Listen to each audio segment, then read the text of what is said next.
Anna Soto est biologiste, professeure à l'université de Tufts aux États-Unis. C'est une des lanceuses pionnières, lanceuses d'alerte sur la question des perturbateurs endocriniens. Et elle se mobilise et travaille énormément aussi avec le Centre Cavaillès autour des questions de biologie, de compréhension du vivant et de ses équilibres fragiles. Voilà, Anna, à toi la parole. Merci. Mais bon, pour commencer, merci aux organisateurs, bien sûr. Et c'était très bien de vous écouter. Pour commencer, je voudrais faire remarquer que pendant 35 ans, Carlos Sonnenschein et moi, après avoir découvert la présence d'estrogène en plastique, nous avons travaillé avec des ONG, témoigné devant le Congrès américain, l'Assemblée nationale, etc. Et très lentement, ensemble avec des collègues, nous avons obtenu quelques changements concernant la réduction de l'exposition. Mais cet engagement produit de tout petits résultats très lentement. Et on est bien frustré à cause de ça. Mais c'est une histoire très longue. Je voudrais dire, c'est pour ça que j'insiste, j'aimerais bien savoir si est-ce qu'il y a une autre façon de faire les choses pour obtenir des résultats, pour faire que une partie de la science qui marche soit appliquée à la santé publique. Ça, c'est la première remarque que je veux faire. Et je ne peux pas contrôler mon... Attendez. OK. Donc, on a parlé déjà de la pratique des gouvernements, l'inhibition du débat scientifique, les technofixes, etc. Mais ce que je pense, c'est qu'on n'a pas tellement abordé, un peu par l'a fait Giuseppe, qu'il y a un problème de base sur au domaine de la biologie et on ne peut pas le résoudre avec une démocratie tout simplement, ça aidera, mais il faut résoudre le problème qu'il y a un problème qui c'est pas même il est influencé par le néolibéralisme, mais c'est de base. Et ça commence historiquement dans la deuxième moitié du 19e et aussi la première moitié du 20e, quand la téléologie, la gentilité, la normativité, jusqu'à ce moment considérées comme des caractéristiques propres, des propriétés des organismes, ont été transférées à la sélection naturelle. C'est le début de l'essor de la génétique et du déterminisme génétique. Mais plus tard, en 1950, je sais pas parler un peu de ça, c'est l'avènement des théories mathématiques de l'information et des ordinateurs, et ça a encore transformé la biologie. L'organisme et ses cellules sont désormais considérés comme qu'ils suivent un programme, donc ils sont comme des villes passives, et les produits d'une information véhiculée dans les ADN et la transmission génétique. Donc, on peut dire, arrêté dans cette façon de penser pour 60 ans. Ça, c'est un problème très grave. Donc, je voudrais parler un peu sur ça. Et c'est le problème de comment est-ce qu'on a accès aux objets qu'on souhaite étudier. Parce que même la plupart des scientifiques que je connais aux États-Unis, ils pensent qu'on a un accès direct aux objets et qu'on vraiment voit la réalité. Okay. La solution qu'on a trouvée en physique et même dans l'autre grande théorie de la biologie, que c'est la théorie de l'évolution, c'est on pense que la théorie est indispensable parce que c'est elle qui détermine quels sont les observables pertinents. Alors, réciproquement, on fait le choix des observables, on a obtenu, on s'est mis dans un engagement théorique majeur. Et c'est la notion d'information qui a, je pense, créé la crise de laquelle Giuseppe parlait, quand il parlait de Madame Doudna, etc., et des conséquences néfastes qu'on va obtenir si on décide d'utiliser toutes ces techniques pour modifier les normes humaines. Mais vous connaissez ça, donc je ne me mets pas à pousser sur ces concepts parce que c'est tellement dangereux, mais tout le monde il est brainwash sur ça. Et donc, ce qu'on a obtenu pendant 70 ans, c'est une mentalité vraiment prolétarianisée de la pensée biologique. Et c'est ça que je combats. Et donc, je pense qu'il y a beaucoup de ça, de cette incompréhension de ce que c'est une pensée scientifique qui s'introduit dans toutes ces décisions. On a l'impression qu'il n'y a pas de cadre théorique, il y a des hypothèses flottantes, absolument vides de composantes théoriques sérieux. Et c'est comme ça qu'on accepte une chose et son contraire, parce qu'on dit que le système est complexe et on finit avec ces problèmes. Donc, je pense qu'on doit changer ça. La recherche sans théorie, les mythes de Big Data, ne va pas à résoudre les problèmes dans lesquels on se trouve aujourd'hui. OK. Il y a l'autre problème, je ne vais pas faire un séminaire, donc je le mentionne très brièvement.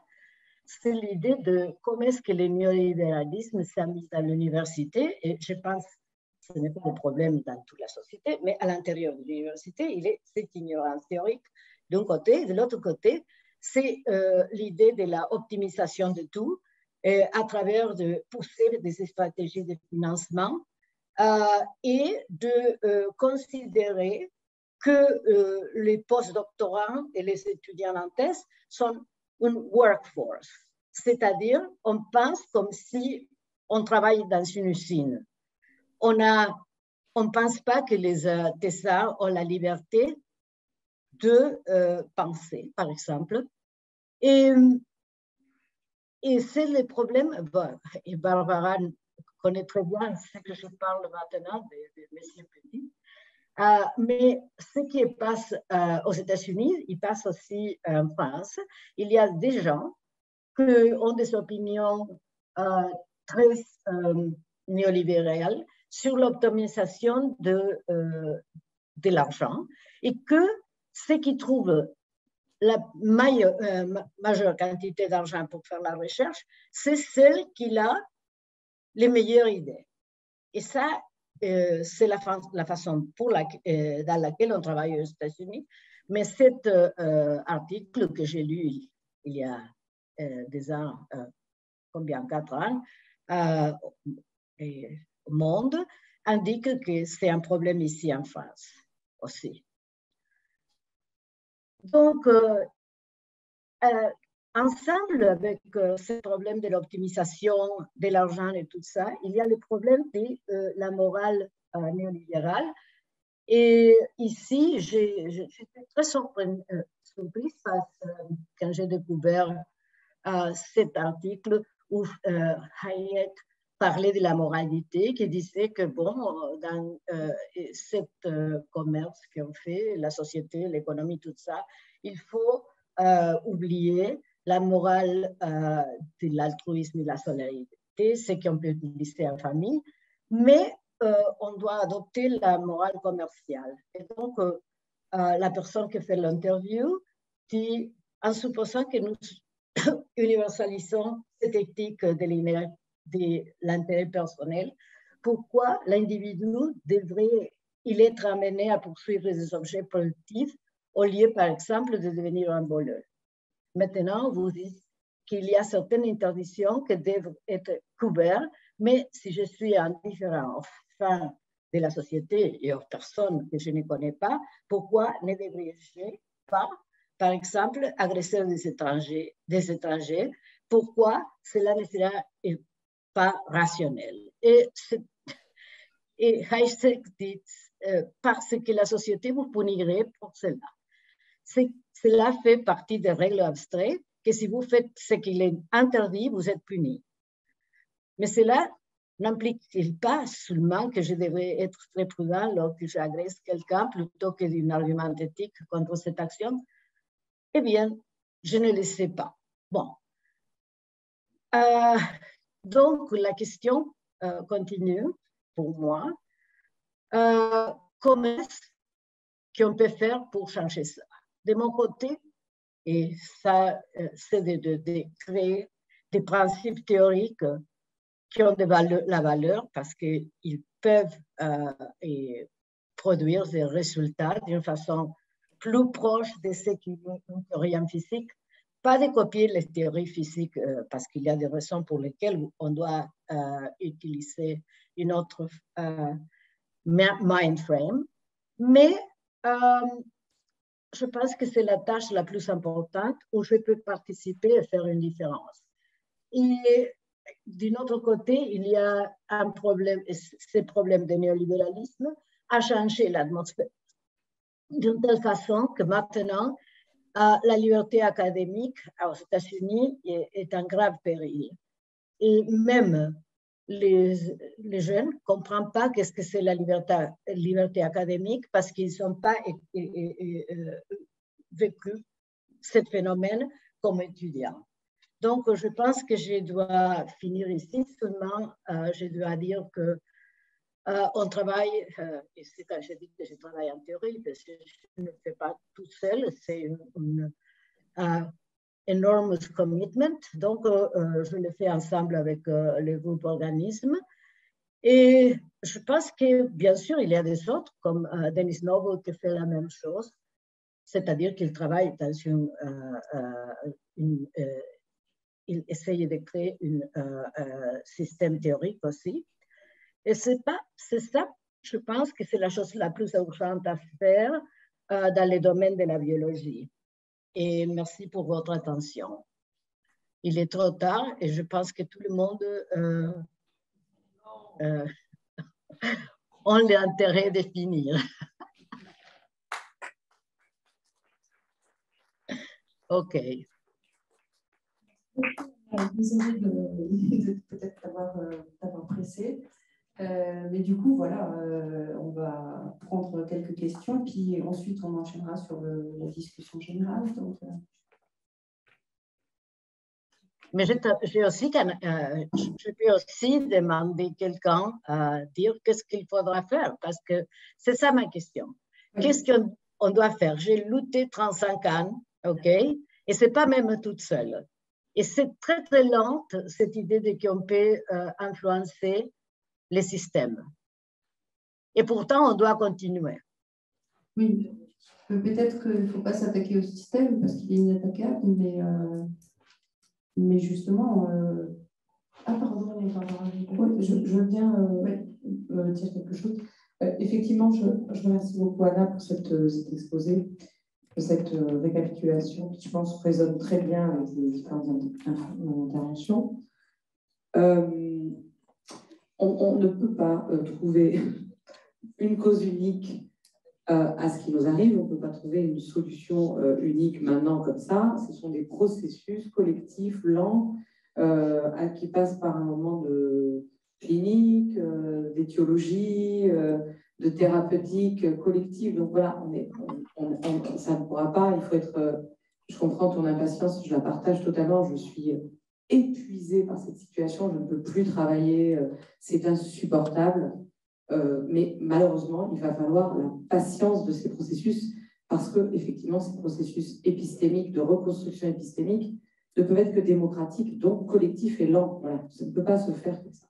Maintenant, je voulais te dire que par rapport à ce que tu proposais, moi, ce que j'entends, plutôt que de voir... Pour moi, il n'y a pas d'abord le néolibéralisme qui aurait tout détruit, Et puis, il y aurait eu le darwinisme et puis le génocentrisme, et il faudrait voir comment les deux s'articulent. Moi, je pense que le darwinisme n'est pour rien dans cette affaire. Enfin, Darwin, l'origine des espèces, etc., c'est un livre extraordinaire. C'est largement aussi un livre écologique et avec un rapport multiple à la vie, etc. Donc, pour moi, c'est pas là que ça va basculer. C'est dans ce que tu as dit, c'est l'information. C'est la notion d'information. C'est l'idée que le savoir serait une collection d'informations avec un quasi-synonyme qui est la data, qui n'est pas exactement la même chose que la donnée des empiristes, mais qui a à voir à ça. Alors, donc, en gros, moi, ce que je dirais, c'est que là, pour avoir une espèce de panorama historique, mon impression, c'est qu'au XVIIIe siècle, l'empirisme, c'est une sorte de succès du savoir qui va déclencher une crise du savoir, puisque plus on accumule de données, au sens des empiristes du XVIIIe siècle, moins on sait où on va. Du coup, Emmanuel Kant écrit la critique de la raison pure parce qu'il dit il y a tellement de savoir qu'on est dans un océan, on est complètement perdu. Tout le savoir est complètement dispersé. C'est vraiment pour ça qu'Emmanuel Kant écrit la critique de la raison pure. C'est comment faire avec ce divers, il appelle ça das Mannigfaltige, le divers de la connaissance. Et il propose à la fin, c'est la fin de la critique de la raison pure, l'idée de système. Mais il dit, c'est une idée, on n'atteindra jamais. Et les post-kantiens, que moi je lis beaucoup en ce moment, sont passionnants parce qu'ils vont dire c'est super là le système, mais il faut le réaliser, c'est-à-dire on ne va pas rester là les bras croisés, on va fabriquer des institutions qui existent avec des immeubles, avec des agents, etc., avec des corps vivants qui vont vivre ensemble pour arriver à essayer d'organiser ce savoir, c'est-à-dire un savoir réflexif qui essaye de s'unifier. Tout ce que vous avez décrit tout à l'heure, l'aspiration qu'on a décrite tout à l'heure, qui n'est pas un homme qui posséderait le système, ça c'est la forme délirante, hegelienne d'ailleurs à la fin, mais qui est une communauté qui essaye d'organiser le savoir dans une institution politiquement, en se protégeant par l'autonomie et tout ça. Donc ça, c'est toute la théorie de la Bildung, toute la philosophie de l'université. L'Allemagne s'est affirmée contre l'hégémonie culturelle française en faisant ça. L'Allemagne qui était un petit pays faible, et l'Allemagne a une immense puissance scientifique, intellectuelle, etc. Et ensuite, tout le monde a essayé d'imiter. La France, qui a été battue par l'Allemagne en 1870, s'est dit, nous aussi, on veut une université. Les États-Unis ont essayé d'imiter ça. Et c'était un beau processus. Moi, je tiens à ce processus. Je pense que je suis comme les philosophes de la Bible, je suis pour ça. Je pense que c'est un très beau processus historique. Et les néolibéraux, ils sont apparus justement à ce moment-là, ils ont détruit l'université. Dès le début du XXe siècle, ils apparaissent très vite, ces nouveaux libéraux autoritaires.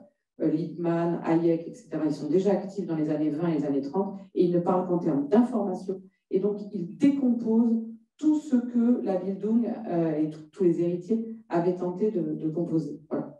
Donc, une nouvelle réflexion sur le système, pas au sens où quelqu'un posséderait tout savoir dans son cerveau, c'est impossible, mais au sens où les choses tiendraient ensemble par une réflexivité, une tension, un collectif. Donc, je pense que cette vision historique d'une construction contemporaine de l'université avec un projet social, émancipateur, qu'il faut prendre au sérieux, et bien, ça permet de comprendre que le nouveau libéralisme, c'est aussi une machine de guerre contre ce projet.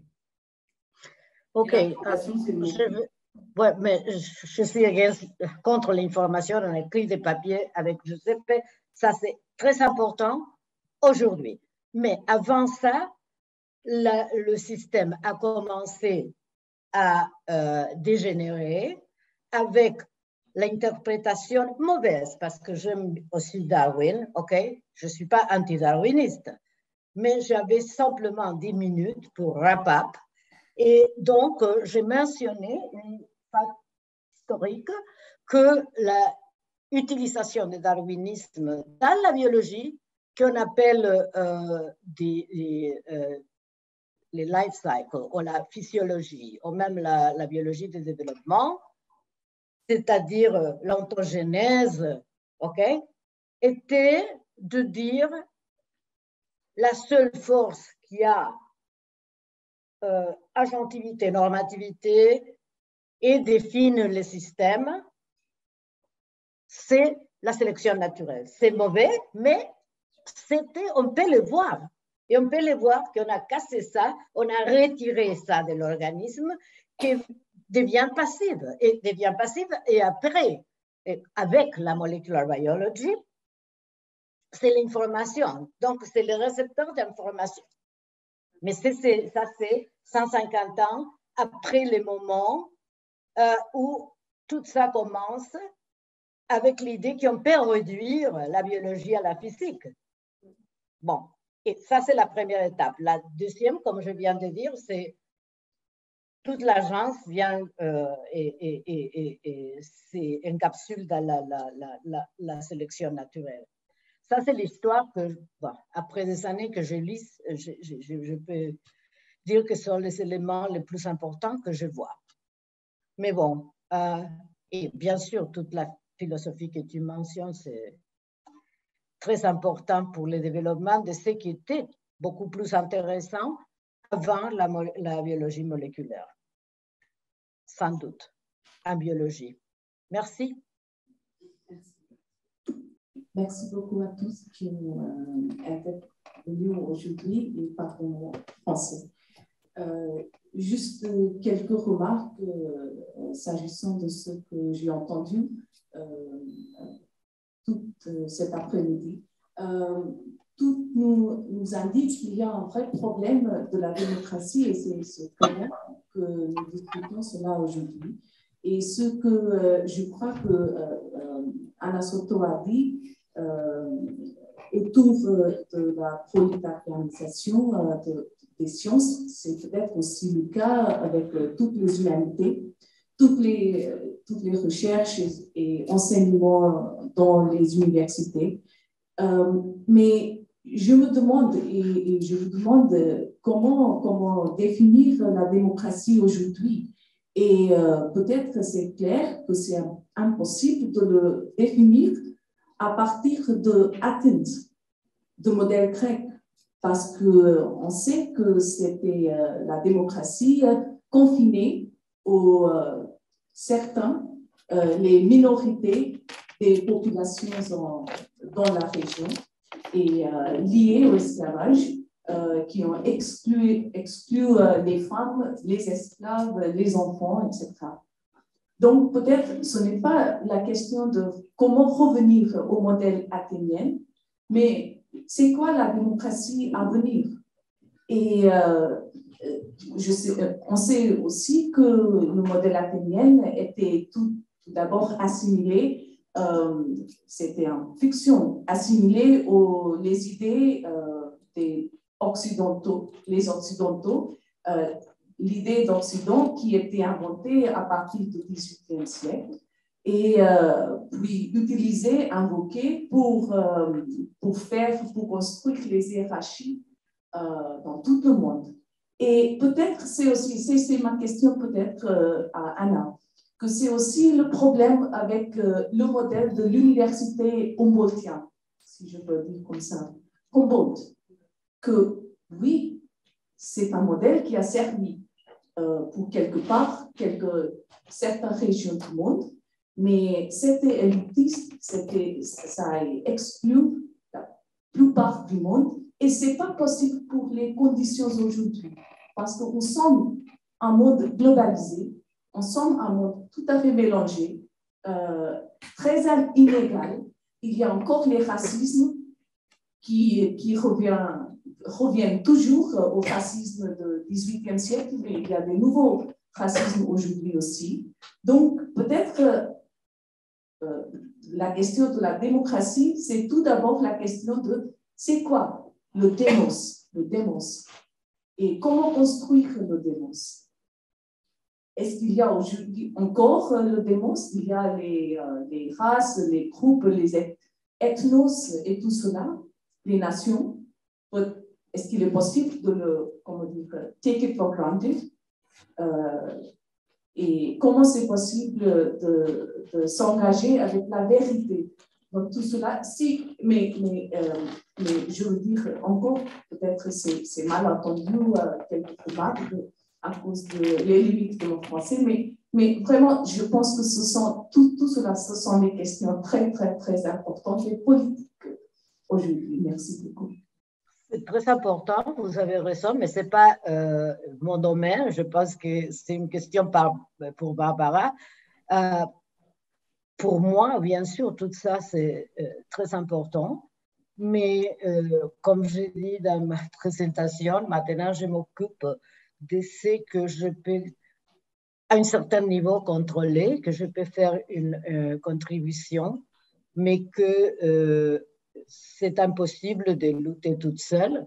Et la démocratie, c'est très important, mais je n'ai pas aujourd'hui, j'écoutais Barbara parler comme exemple la démocratie grecque, et je pense que c'est elle, la personne qui peut répondre à votre question sur l'esclavage, les femmes, etc., mais pas moi.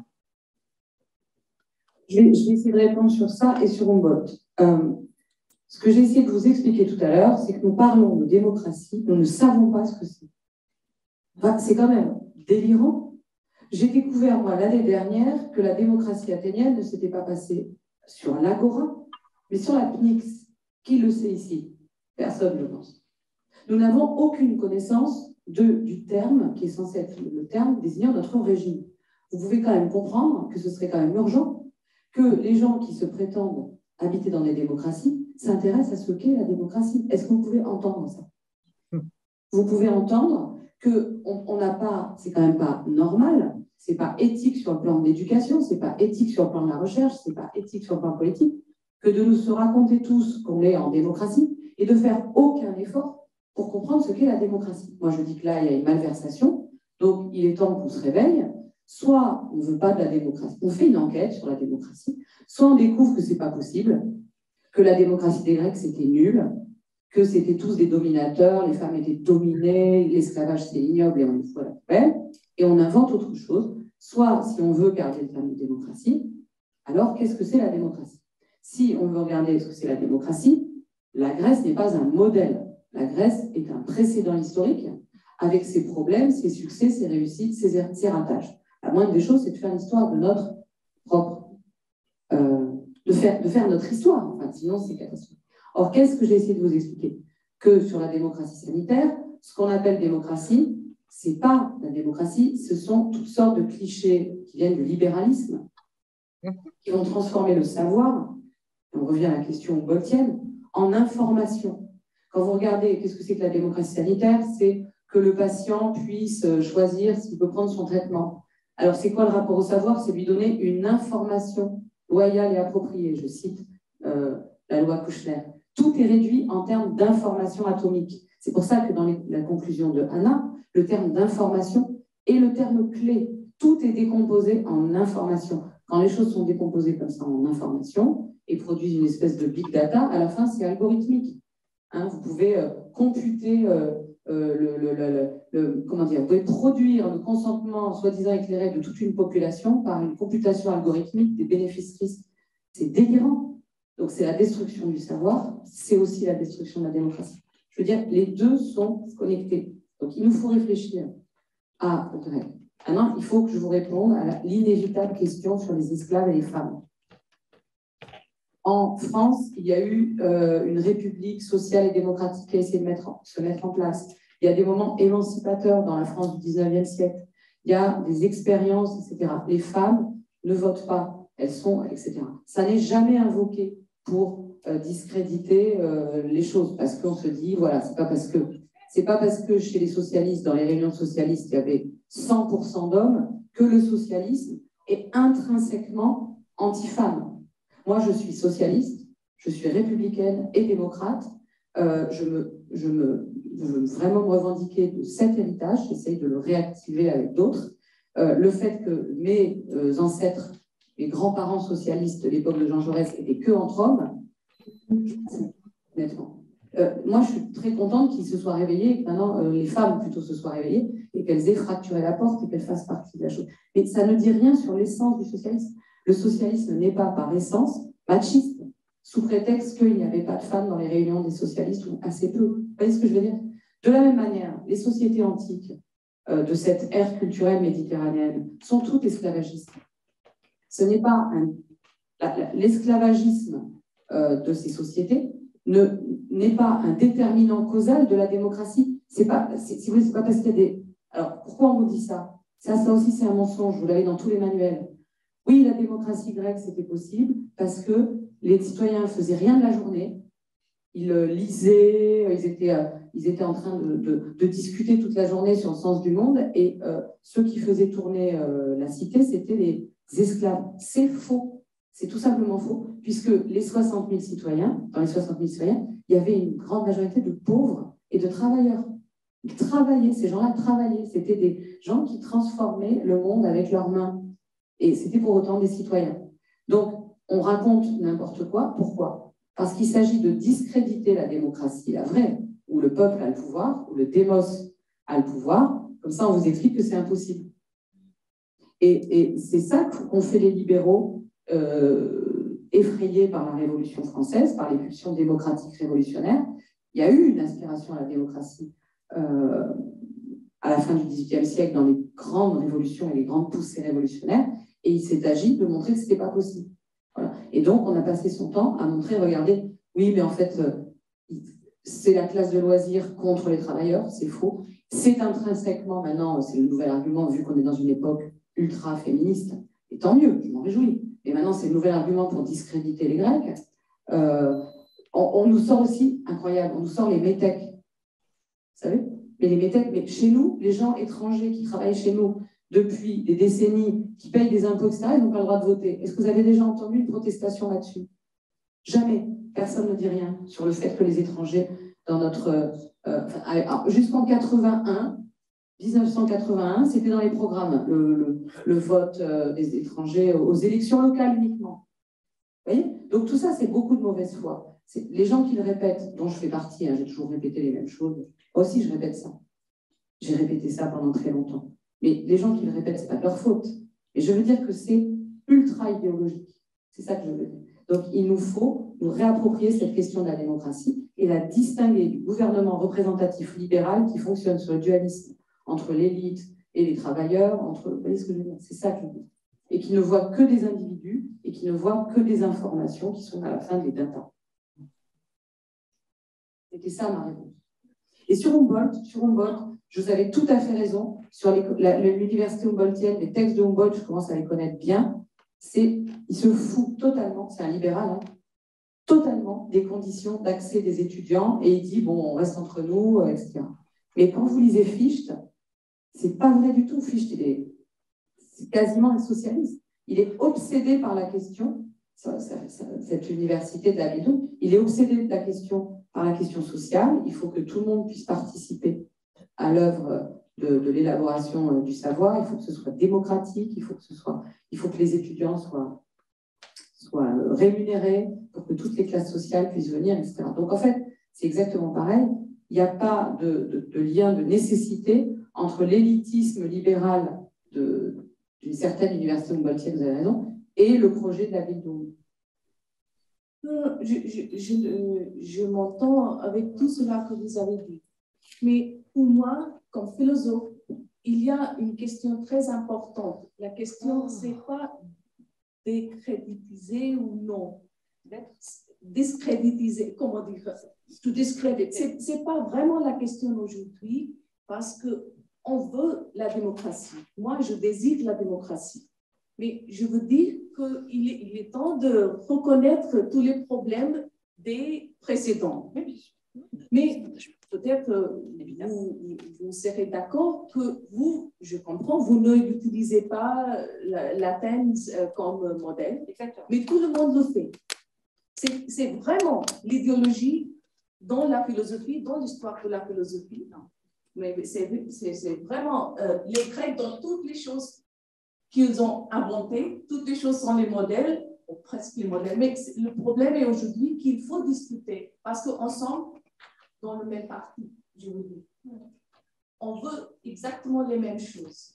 Mais philosophiquement, la question n'est pas pour crédit ou discrédit, c'est pour reconnaître qu'il y a quelque chose à inventer et on n'a pas commencé de discuter cela.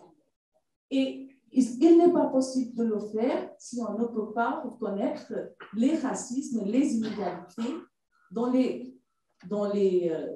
temps précédents, dans les étapes précédentes. Et c'est ce que je veux dire aussi lié à la question de la société. Oui, le socialisme, on veut être socialiste.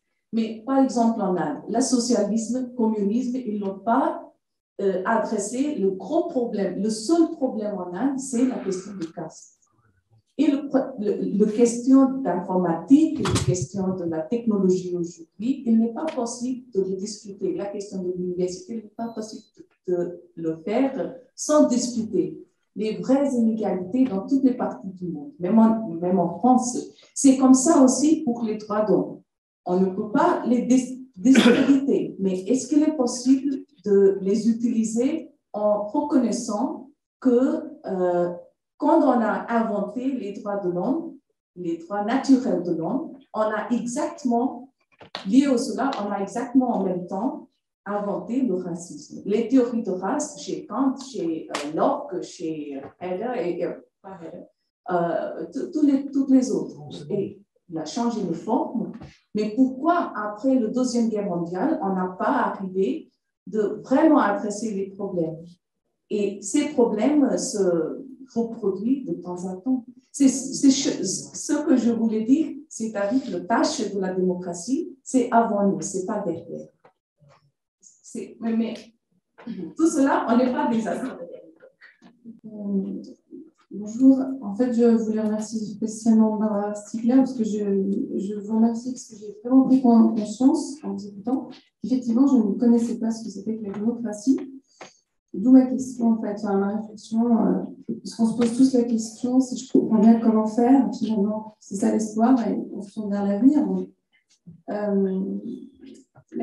Ça m'amène en plus au bout de ma réflexion, c'est que finalement, je dois déprogrammer quelque part un comportement que je n'ai pas, justement, je ne sais pas, je pense que je ne me situe même pas comme une citoyenne démocrate, finalement, même si j'y aspire. Je ne suis pas sûre de savoir comment fonctionne une démocratie et comment je m'insère dedans, en fait. J'en ai pris un peu conscience avec un petit process que j'ai expérimenté qui s'appelle l'holacratie, si je me souviens bien. C'était très intéressant parce que ça m'a beaucoup stimulée intérieurement. Et je me dis, donc ma deuxième réflexion, c'est comment arriver à cette déprogrammation? Est-ce qu'il y a des aides? Est-ce qu'on peut avoir autour de nous déjà des laboratoires ou des exemples? Ça, personnellement, ça m'intéresserait beaucoup. Et ensuite, la troisième étape, c'est je me dis, est-ce qu'il faut attendre, parce qu'on est tous là, effectivement, très désireux de mettre en chose des places, que ça vienne du haut? Personnellement, je n'y crois plus. Est-ce qu'il ne faut pas nous mettre ensemble à construire quelque chose, déjà dans nos petites communautés? Je n'aime pas trop ce terme, mais je n'en trouve pas d'autres. J'entends tous ces chercheurs que vous êtes.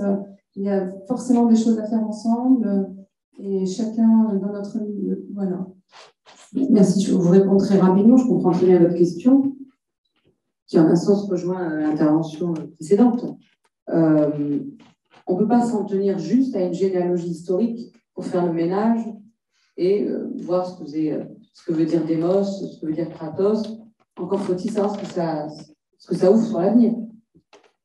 Je suis complètement d'accord avec vous sur le fait que ça ne viendra pas d'un homothète, d'un quelconque monarque ou une communauté de savants géniaux qui vont nous apporter, ou d'intellectuels organiques. On a 1000 figures dans l'histoire politique, qui vont venir nous apporter la démocratie sur un plateau d'argent. Ça ne marche pas comme ça. Ce sont des processus socio-historiques qui sont des processus d'auto-institution.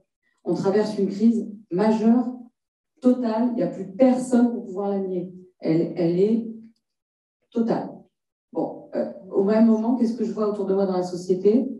Des pulsions autoritaires comme tout le monde, mais des pulsions démocratiques, des poussées démocratiques énormes, une aspiration à la démocratie qui est énorme. Donc, on est dans un champ de force particulièrement tendu.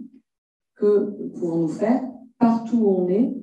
Moi, je l'ai expérimenté de manière avec des résultats très contrastés.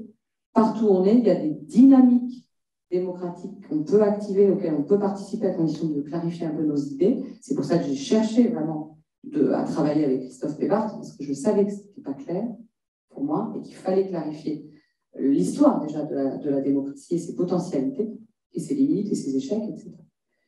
Donc il faut partir de là où on est, je vous rejoins entièrement. Partir de là où on est ne veut pas du tout dire s'enfermer dans un localisme de colibri. Vous voyez cette écologie de colibri que moi je combats absolument. Partir de là où on est, c'est avec une perspective cosmique. Enfin, je veux dire, c'est-à-dire se passionner pour ce qui se passe au niveau national, au niveau international, au niveau cosmique. C'est certainement pas cette idée qu'on va tous faire des petites choses. Et non, il faut avoir beaucoup d'ambition.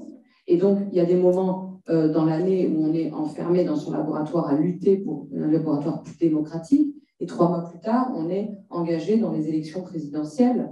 Et ensuite, on revient au niveau de la commune. Donc, c'est multiscalaire. Donc, il n'y a pas à jouer une échelle contre l'autre.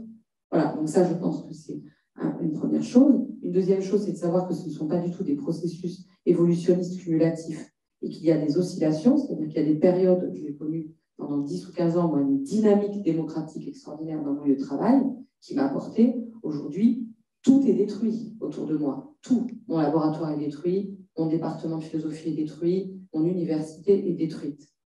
Ça ne veut pas du tout dire, ça ne donne pas une direction pour l'histoire, c'est juste des oscillations locales qui n'ont aucune signification sur la suite. Donc dans ces cas-là, on change de lieu, on change d'échelle et on voit si on peut repartir dans cette dynamique démocratique locale à cet endroit ou à un autre. Donc voilà, je pense qu'il faut aussi se défaire de l'obsession du sens de l'histoire, du programme, de quelle est la feuille de route, vous voyez, tout ça qui est très incorporé en nous. Et c'est normal parce que ça aide à lutter contre l'angoisse, l'abattement, mais en fait, ça paralyse. C'est ce que j'ai raconté dans Du Cap aux grèves, un peu, du Cap, qui était un livre sur la démocratie dans la mobilisation sociale. Comment on peut se mobiliser démocratiquement, où on retrouve toutes les questions athéniennes. Donc voilà, pour moi, c'est très ouvert. Et il y a des moments très difficiles, il y a des moments de joie, il y a des moments de... Voilà, je ne sais pas du tout où on va, mais c'est un laboratoire. Je crois qu'une partie importante de ce laboratoire, c'est des espaces qui l'ont construit, qui sont en train de se construire. La société civile sait réagir. Je participe à un réseau qui s'appelle Réseau European Network of Scientists of Social and Environmental Responsibility. C'est remarquable, c'est clair que tous ces scientifiques, surtout des biologistes, de l'écosystème, des agronomes, etc., ont des immenses difficultés dans leurs institutions, puisqu'ils ont une vision qui est minoritaire, qui est contre cette vision machinale de l'écosystème. Le fait de constituer un réseau permet, je dirais, tout d'abord un support psychologique. Certains de ses collègues sont face à des lobbies à Bruxelles quand ils parlent de pesticides. Ils sont massacrés par les lobbies. Le fait d'avoir derrière un réseau de collègues qui est un support psychologique, un support bibliographique, c'est-à-dire le réseau a une puissance bibliographique incroyable. Ça, c'est à l'intérieur de la science, en dehors des institutions, un espace scientifique où des gens qui ont en commun une tentative de se rapporter différemment à l'écosystème arrivent à mettre ensemble quand même une puissance de compétence, de recherche, qu'on n'aurait pas autrement s'il n'y avait pas cet effort volontariste pour dépasser les frontières de l'université qui est en crise partout en Europe, partout dans le monde, aux États-Unis, pire qu'ailleurs peut-être. Et ça, c'est un aspect de société civile. Puis, par exemple, la AGT, où je trouve il y a des jeunes incroyables, merveilleux, ils sont très très bons et très généreux. J'ai eu l'habitude de tous ces normaliens, c'est très souvent très bons, mais insupportables, toujours à la compétition. Des jeunes qui, au contraire, sont là pour collaborer, c'est le contraire. Donc, et ça donne là des groupes de travail. Moi, je suis épaté comme enseignant depuis toute une vie, voir ces niveaux de compétences, et c'est dans une générosité qui est propre à quelque chose qui émerge d'une société civile qui a une exigence de collaboration, de construire ensemble. Donc, je trouve que pour un scientifique entrer en contact à travers ces voies avec des jeunes qui ne sont pas les universitaires qu'on trouve habituellement, c'est une remarquable expérience et j'espère pour eux aussi, puisqu'évidemment, il y a une expérience d'un savoir scientifique qui s'est faite. C'est ça la voie, c'est la société civile avec ses propres organisations qui changent, qui se construisent, ces réseaux qui aujourd'hui, il faut dire, au niveau européen, grâce à Internet, hein, ça donc Internet, on l'utilise autrement, cet outil de contrôle, un espace possible qui se fait. Je voudrais ajouter quelque chose. Oui, j'ai participé aussi dans le collège Ramazzini qui essaye de s'occuper des aspects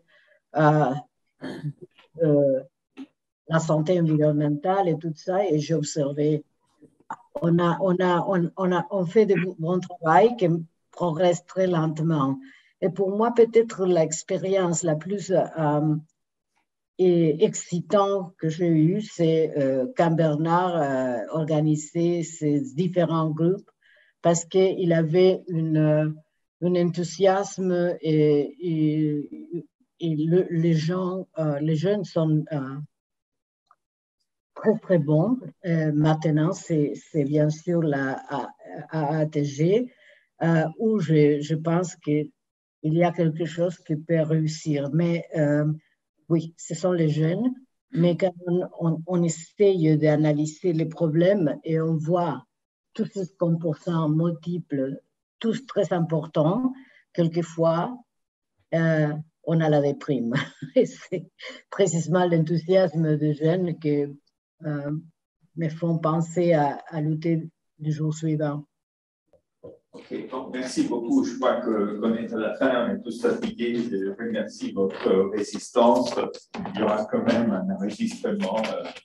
Ça laisse, j'espère, des traces aussi dans nos expériences personnelles et culturelles. Bonne soirée et merci.